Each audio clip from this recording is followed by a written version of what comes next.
Who do you think you're really trying to wake up? And then all of a sudden, I knew that's what I do. I'm waking the dead, and it's everything is a conversation with this woman that has not been around, Theo, for 60 years. 60 years, which is way too long to be without a mom. It's all a love story, isn't it, in a way? It's all a love story. Life. Yeah. You know, there's a musician, Stephen Wilson Jr., who's really great. He's a great poet.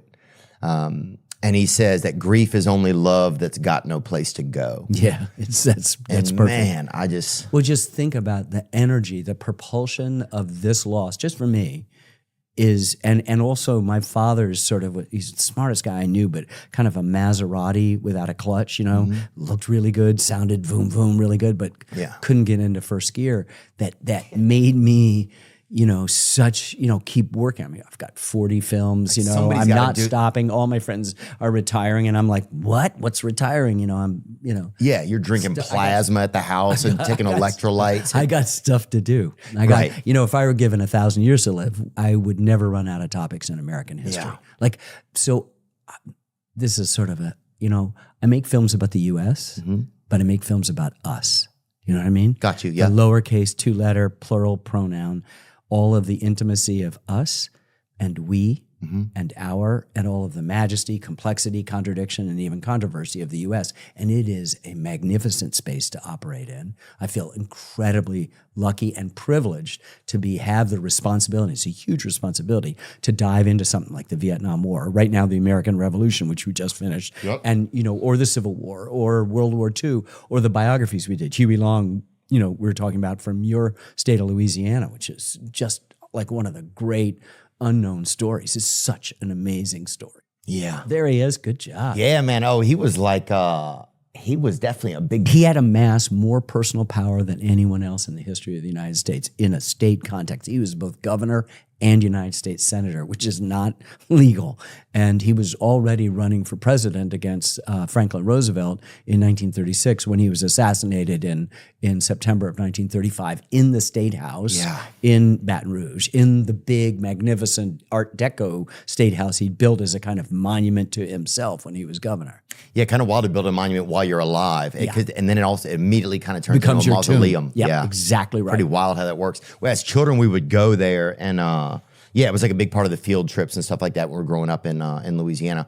But yeah, there was something really amazing about him, that he riled the poor, but he also was able to operate with the elite. You know, you had but it was hard to know if he was just out for himself. That's how I felt at the end of there's a kind of watching your documentary. Ultimate corruption of power, you know, and Jefferson said power corrupts and absolute power corrupts absolutely.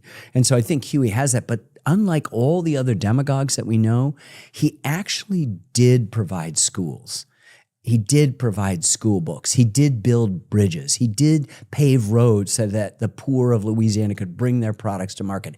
He did, create hospitals. He did do all the things that he said he was going to do, but he did it in a corrupt fashion and basically leveled, as the journalist I.F. Stone said in our film, all the liberties of the republic. You know, he was kind of like a Caesar who took charge and thought it was his right to destroy the democratic institutions that had more or less work. And so we have this woman from the Garden District in Louisiana, beautiful woman, to the manor born, and she says in the film, right in the first couple of minutes, there wasn't a Saturday night when we didn't talk about killing Huey Long.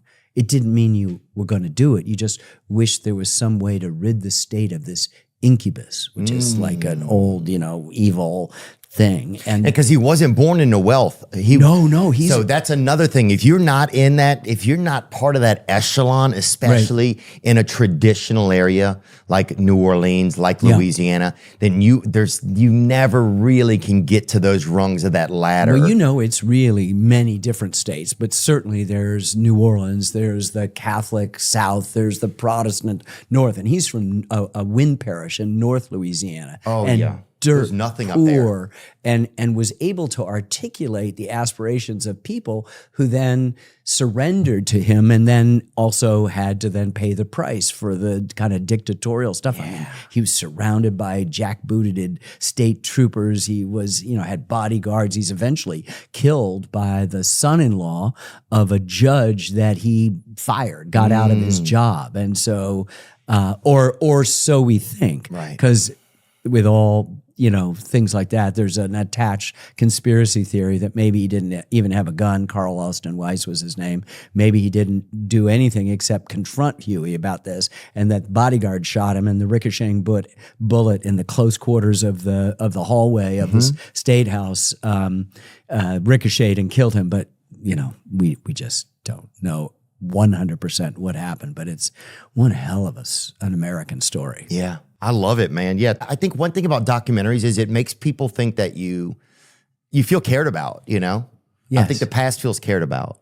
And there's something that's very beautiful about that. The American Revolution, it's a new series. It comes out next month. It comes out in November 16th. And I've been working on it when it comes out, it'll be 9 years and 11 months. I started it.